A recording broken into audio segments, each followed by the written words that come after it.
Y respecto al texto de Gardner, este texto también hace una revisión histórica de lo que ha sido el desarrollo de las ciencias cognitivas desde el aporte, desde las distintas disciplinas que han ayudado a desarrollar la cognición como una ciencia. Bueno, y aquí aparecen los aportes de la matemática y la lógica, que ya los mencioné antes, también el modelo de la neurona, la síntesis cibernética y la teoría de la información. Les sugiero que revisen esto que está en el apartado Aportes teóricos claves para las ciencias cognitivas en la página 33 y que les va a ayudar a entender mejor esta idea de entender la cognición como una computación de representaciones mentales en base a ciertas reglas, ¿sí? Bueno, además de eso, me parece importante en el texto de Gardner, quizá sería bueno que lo revisen, los 5 rasgos principales que caracterizan a las ciencias cognitivas que Gardner menciona tanto al principio del texto como al final, en el capítulo 3, y donde, bueno, bueno, los primeros dos características en el fondo de las ciencias cognitivas que plantea Gardner en el fondo son supuestos nucleares, son la base desde donde se construye la idea de una ciencia cognitiva, o sea, la idea de la cognición como una ciencia. ¿Ok? Y estos supuestos nucleares son en primer lugar la idea de la representación, que en el fondo, como decíamos, la representación puede entenderse como símbolos, imágenes, creencias, reglas, en el fondo, que lo que las caracteriza es que son acerca de algo y, y que estos símbolos o representaciones se amalgaman, transforman,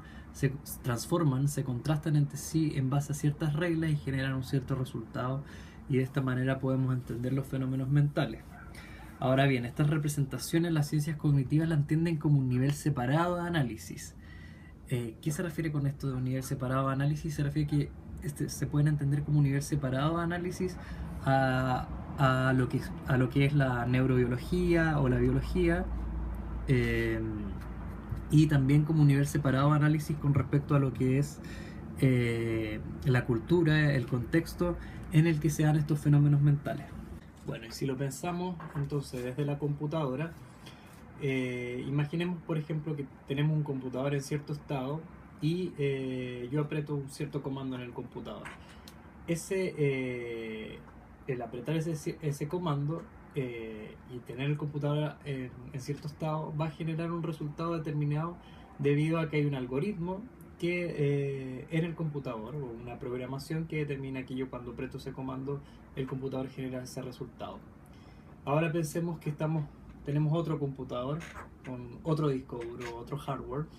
eh, y yo aprieto el mismo comando y el computador está en el mismo estado, ¿sí? El resultado va a ser similar porque el algoritmo, la programación en el fondo del computador es la misma, independiente del hardware. Entonces, lo que estamos tratando de ver con este ejemplo es que independiente del disco duro, independiente de la materia del computador, debido a que lo que estamos haciendo es utilizar ciertos símbolos y ciertas reglas algorítmicas para programar una función en el computador,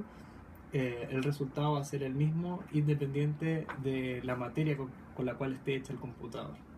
Ahora, si estamos pensando la cognición eh,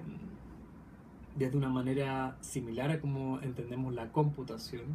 en el fondo estamos entendiendo los procesos mentales como computación de representaciones o símbolos en base a ciertos algoritmos. eh, no importa cuál sea el correlato biológico o el correlato cerebral, desde donde estamos tratando de explicar nuestro fenómeno mental, dado que nuestra explicación eh, está basada en un supuesto lógico y en el supuesto de que existen ciertos algoritmos que manipulan ciertas representaciones y generan una función determinada. Entonces eso es independiente del material o el cerebro con el que estemos operando, esos procesos serían los mismos para cualquier cerebro. al mismo tiempo, el nivel separado de análisis también habla de que es un nivel, estamos entendiendo el procesamiento mental como independiente de la cultura y el contexto en el que se da, debido a que, bueno, los experimentos que realizan las ciencias cognitivas en general se realizan fuera de, o sea, se toman en laboratorios cerrados, independiente de eso, sin tomar en cuenta la influencia cultural o el contexto en el que ocurren, y por tanto esa parte queda fuera de, de explicación para entender el procesamiento de la información o los fenómenos mentales. El segundo supuesto nuclear que plantea Gartner y que está a la base de las ciencias cognitivas es el entender la computadora como la prueba de la existencia de la cognición humana. En el sentido, el razonamiento al que apuntan estos científicos cognitivos es que si una máquina puede razonar, tener metas, revisar y corregir su conducta, bueno, ¿por qué los seres humanos no podrían caracterizarse de la misma forma? Es decir, ¿por qué la manera en que funciona una máquina, la manera en que razona, en que tiene metas, la manera en que planea su conducta, no puede ser la misma manera en que los seres humanos planean su conducta y procesan información en el fondo? Entonces, la computadora en este sentido ha servido en el fondo para no solo para analizar datos, sino que también para simular cómo los organismos vivos procesan información. Entonces, a través de la computadora podemos simular el procesamiento de información en los seres vivos y el procesamiento de información en nosotros en particular. Las demás características que plantea Gartner en su texto, dijimos que eran 5, ¿cierto? Bueno, son características más bien que apuntan, como dice Gartner, a ciertos rasgos metodológicos o estratégicos que podrían llevar a las ciencias cognitivas a un mayor desarrollo, quizás, o que también son críticas que se le hacen a las ciencias cognitivas como se han desarrollado hasta en la actualidad, hasta ahora, como se han desarrollado hasta ahora, ¿sí? Entonces, en primer lugar, una de las críticas en el fondo que se hace es que las ciencias cognitivas dan poca importancia a los afectos, a la cultura, al contexto y al correlato histórico en el que ocurren los fenómenos mentales o el procesamiento de la información. Como dejan de lado todo esto para poder estudiar o investigar acerca del procesamiento de información o acerca de la cognición. Y bueno, las críticas apuntan a que en el fondo no puede llamarse una ciencia si deja de lado tales cosas tan importantes como pueden ser el contexto, la cultura, la historia en la cual nos desarrollamos como seres humanos, ¿sí? También otra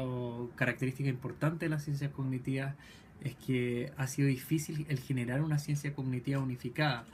Tal como planteamos o como plantea los dos textos, en el fondo tenemos que entender que el desarrollo de las ciencias cognitivas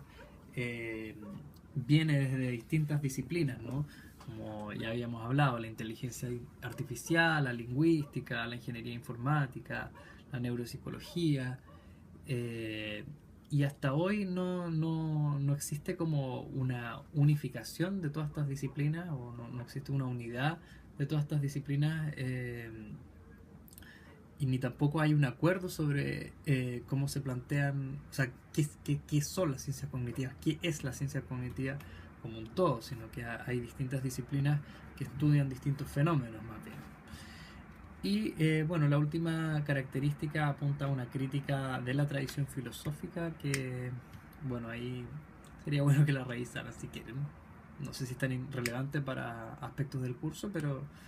podría ser interesante revisarla también. Y eso creo que es lo que me parece más importante del texto. Y también les voy a decir páginas para que puedan revisar en cuanto al texto de Gartner. sería bueno entonces que revisaran los aportes teóricos claves para las ciencias cognitivas, que están desde la página 33 y que ayudan a entender mejor el desarrollo de las ciencias cognitivas, tomando en cuenta como las disciplinas, eh, las distintas disciplinas que permitieron, que ayudaron a pensar la mente de una manera científica, ¿sí? Y también las características fundamentales de las ciencias cognitivas, que son las que acabo de mencionar, para que le echen, si quieren, una revisada, y que están desde la página 55 en adelante. En cuanto a Varela, ya lo dije, pero lo repito por si acaso. El cómo hace el símil entre lo que es la cognición y la computación. Creo que las páginas claves podrían ser la página 40 y la 41, además de la página 43, donde salen las preguntas importantes que Varela responde de manera textual, y la página 49 porque aparece un experimento que probablemente quizás vean en clases también, pero que también les va a ayudar a entender cómo hacen sus investigaciones las ciencias cognitivas. Así que eso, y ahora al final del video igual les dejo un papelito con páginas importantes que sería bueno que revisaran sí o sí en los textos para que lleguen bien preparados para la clase. Y nos estamos viendo ojalá en la clase o si no de manera virtual. Chao.